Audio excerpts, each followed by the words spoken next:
Hi friends, and welcome back. We had this on the table not long ago, and I talked at the end of that I wanted to extend it. So this episode is about this nice card from Intel. This is the Intel Above Board AT card. And this one is populated with 2 megabytes. So I want to put this in this computer and see if that's possible. That means we need to have a talk about the dip switches up here, which we will find in both of these manuals. Just a head up, this manual is the nice and quick one, and this is a more thorough discussion about memory and stuff. This one I have scanned and I put it on my archive folder, so I'll link in the description to that folder, so you can get the PDF file for this one if you happen to have one of these nice things. But when we talked about this one, I also ended up talking about this little thing on the table here. This is the MAT processor for the Olivetti M28. It's an AT287, and this one runs at 8 megahertz. We need to put this also into the computer, but in order to do that, we need to turn the computer around, because this goes on the motherboard that's at the bottom of the casing. So we'll do that. And now that we are on it anyway, have turned the computer around, I need to put some of these. These are rubber plastic fill feeds for the computer, because I cleaned it last time, but I haven't put any feeds on it. So we need to do that also. So this is gonna be like a quick tour installing nice stuff, and then we'll see if it actually works. And for all of this, both installing the memory card and the coprocessor, we will have to have the customer test for the M28 disk ready, because you need to set all of these settings also on the BIOS.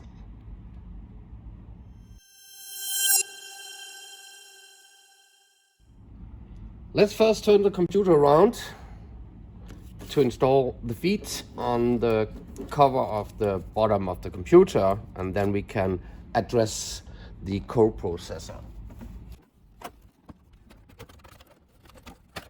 There we go. So let's just put in 4 of these.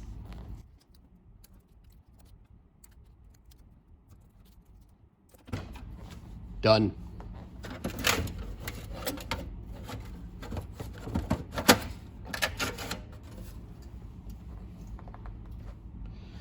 So the coprocessor, before we install the coprocessor, this is an 8 megahertz. You can also actually have a 5.33 megahertz version of this. So you need to tell the motherboard what frequency the coprocessor is. The default is 8 megahertz. If I show you this area, this is the area called JU2, and we need to ensure that the settings are correct. And what we're talking about are the 4 first jumpers, and it's going from 1 and then it ends on 16. And what we need to be sure of is that 1 and 16, so the first are off, the next is on and off. So this board is already pre-configured, because this is the default for an 8 megahertz. If we had a 5.33 megahertz version of this coprocessor, it's just the other way around. So that would have been on, off, on. Up here, this is where we put in the coprocessor. Now that we have the cabinet open, I just very quickly want to show you some of the things that are in the motherboard. So over here we have the memory, and this board in this computer is populated with 1 megabyte. There's 4 banks of them, and it's 1 megabyte. Up here we have the high and low ROM version, and this is the Intel 8286, also running at 8 megahertz. So let me populate the board with the coprocessor. So hold on for a bit.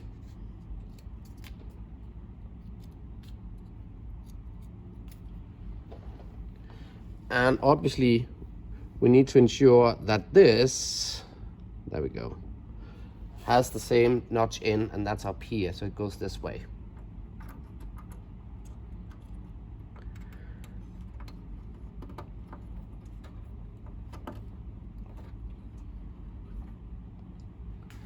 That should be it.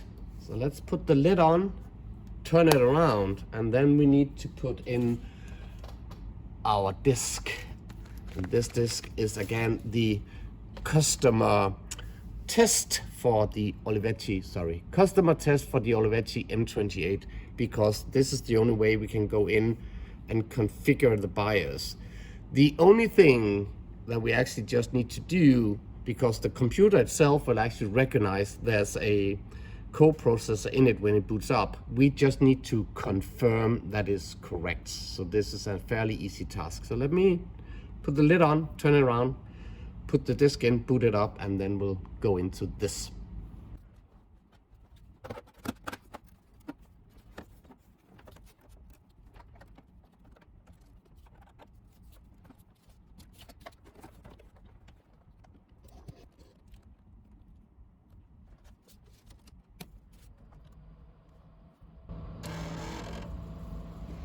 We can now see that it actually tells us that it has the coprocessor right there, but it's error and asks us to run the setup.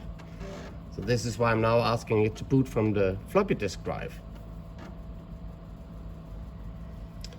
Here we have the setup, and all we need to do is go into the setup utility, enter,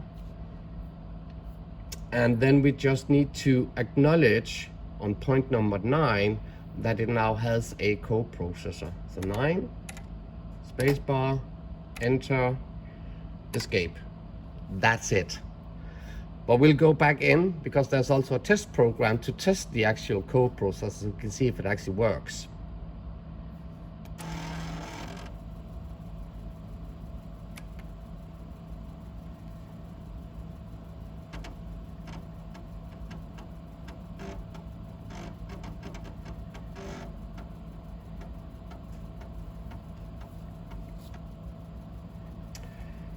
And back here at the customer test program, we have number 4, test 1 module. So let's do that.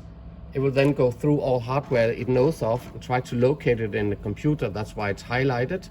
And once that's done, it will give us the opportunity to test one of these elements.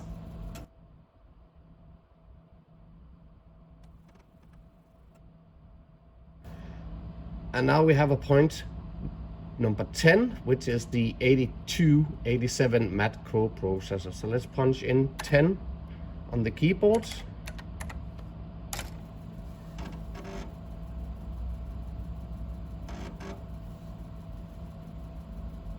And now it's actually testing the coprocessor.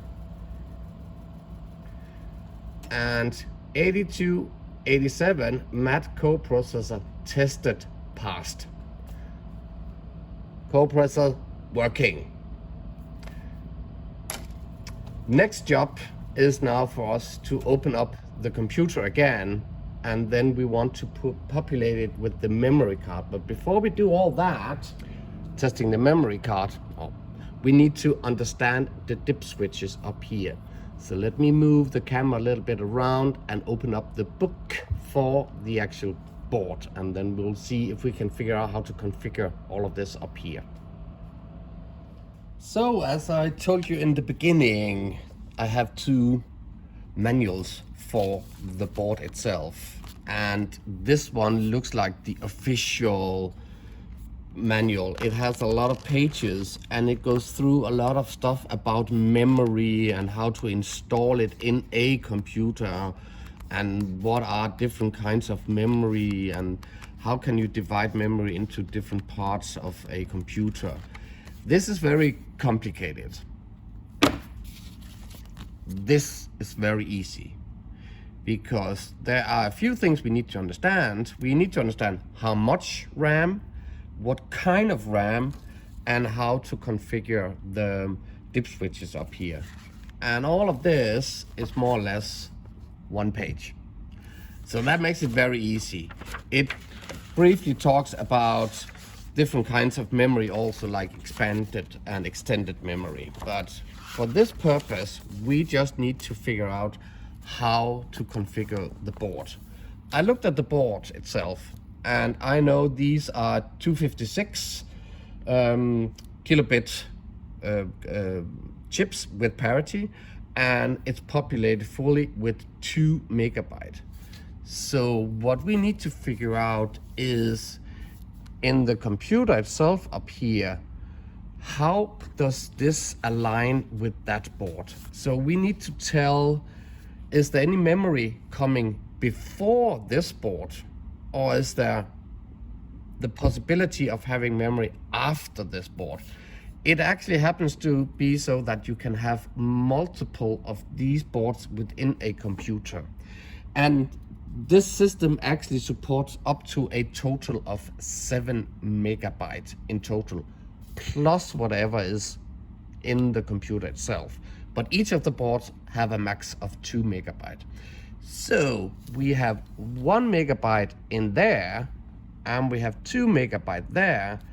That tells us, we'll come back to it in just a sec, that the dip switches need to understand there is 1 megabyte in there, and we have 2 here. So please start counting from 1 megabyte upwards to a total, or the end address, of 3 megabyte, which gives the 2 megabyte on this card. So if I look at the dip switches for this purpose, it is a tiny bit weird in the way that it starts talking about where does the board end, where does the board start. But hey ho, that's just how this one is. So if I take it from the dip switches, the last 4 dip switches on the board, which is this dip switch we're talking about up here, so the 4 last one, we can then tell the board we want to start with 1 megabyte. So the last 4 should be on, off, on. We can then tell the board that once you're done, you have a total of 3 megabyte. So that's on, off, and on the first 4 ones. So let me punch this in to these dip switches.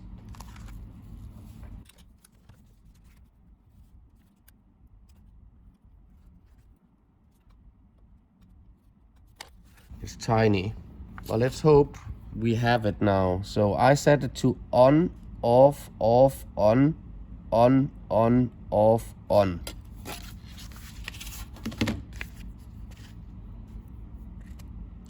On, off, on, off, on. Seems to be the same. Let's now turn the page around, and we need to talk about this. This is the other switch down here. This switch tells about how is this populated and where's the address, the memory actually addressed. So the first switch over here talks about, do you have 64K bits RAM chips on it, or do you have 256? And we have 256. It actually also, with this board, is you can actually mix them. And in order to understand that, how you can mix it is not that easy. Then you need to read this. It talks about you can only have 256 over here and then the 64s over here. But if that's the case, you need to look into this board. So we have 256, so this one needs to be on. The second one makes no difference, it tells us, so we don't care about that. The third and the fourth tells if it's conventional memory on this board, which means did we have like 512, and do you want this board to move it, the 512 to 640, to take that from this board before you take the additional memory?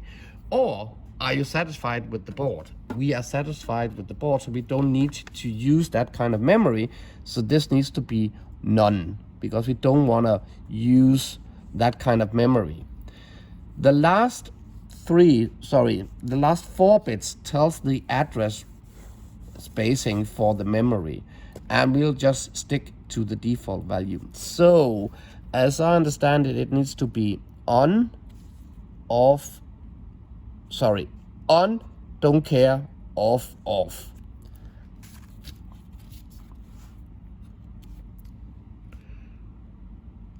On, off, on, don't care, off, and then this is the default, on, off, on, off. On, off, on, off. So with a little bit of luck, I haven't tested this. I just assume this is how it works. So with a little bit of luck, I will open up the computer, put this in, and then we need to boot it up. And again, we need to boot it up with our customer test, because the computer will now complain about the memory size in it. So we need to configure the memory and tell that it now has additional 2 megabyte of extra RAM in it. So let me move the camera around, open up the computer over here, put this one in, and then turn it on, and let's see the BIOS.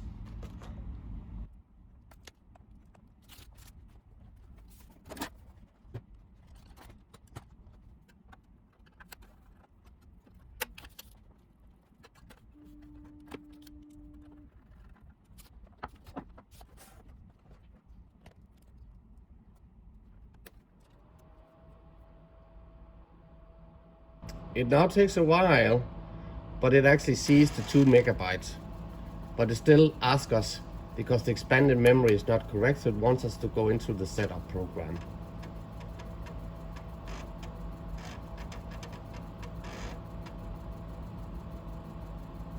So we'll take setup utility, point number 2. We'll go on 4 expansion memory size,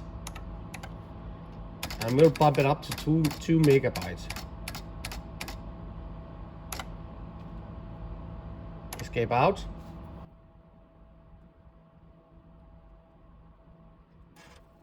I'm going back because there's a memory test program in the setup program, so I want to run that also.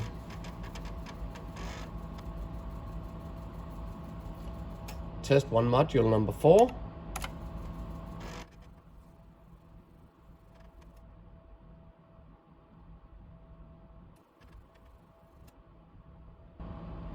That's it. Let's point to point number 2, which is the memory test.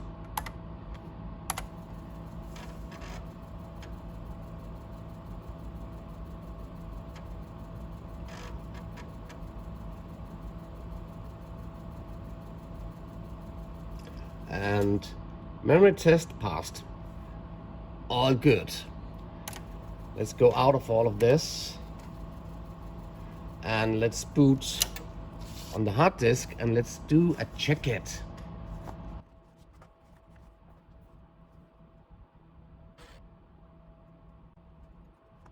Let's just do conventional memory only, and let's go on utils. Check it.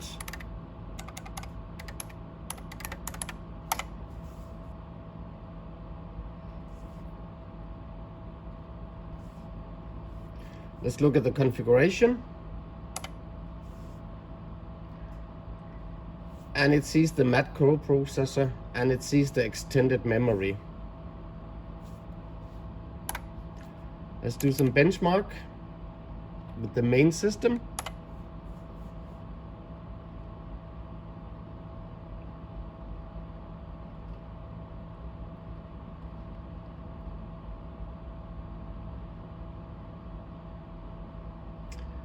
There we go. The dry stone test, which is just a CPU, that's unchanged. But this has changed a lot. I can't remember what the number was before the last episode. If you haven't seen the first episode of this computer, it's now time to kind of like go and do that. I think it was 4.3 times faster than an IBM PC XT. Now it's actually saying 34. There we go. So it compares it to a PC XT, and this is saying 4.12 times faster than XT, and the mat speed is 4.31. It has 1,416 dry stones, so a pretty okay speed improvement. The dry stone therefore is the same, but the white stone is then 223.8, and I will put in the screen for the status check it one before I had the memory and I had the code processor in. So this completes this build. Let's wrap it up and put a cover on the computer.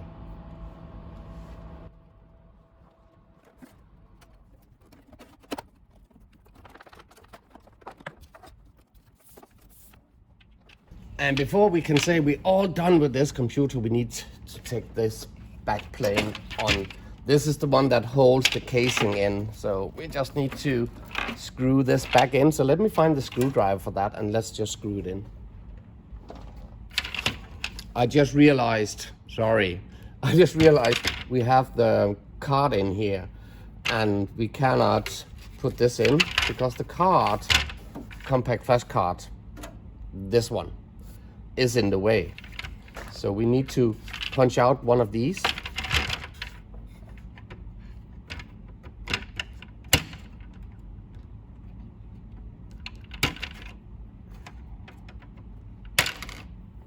There we go.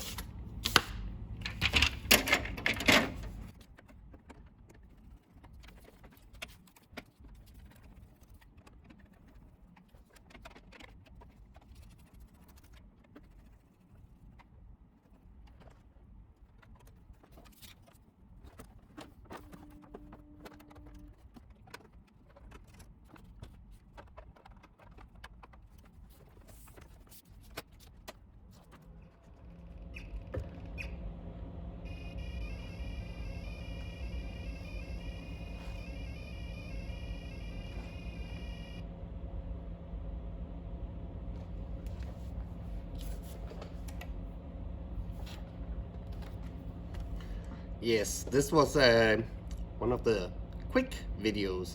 I just love putting in stuff into a computer that makes it faster. I am old, so I know how much this actually meant back in the days. Even though it's just a co-processor, or even though it's just, in this case, 2 megabyte RAM, that was like, wow, like crazy. This was just so amazing, and it still feels so super cool for me, just expanding this computer. So I hope you enjoyed this quick introduction to a code processor for this Olivetti M28, and extending the memory with 2 megabytes. And if you do, thumbs up please, and please do remember to subscribe to this channel. This way you get notified when I produce new content for all of you. My name is Taivo, and thank you for watching. Goodbye.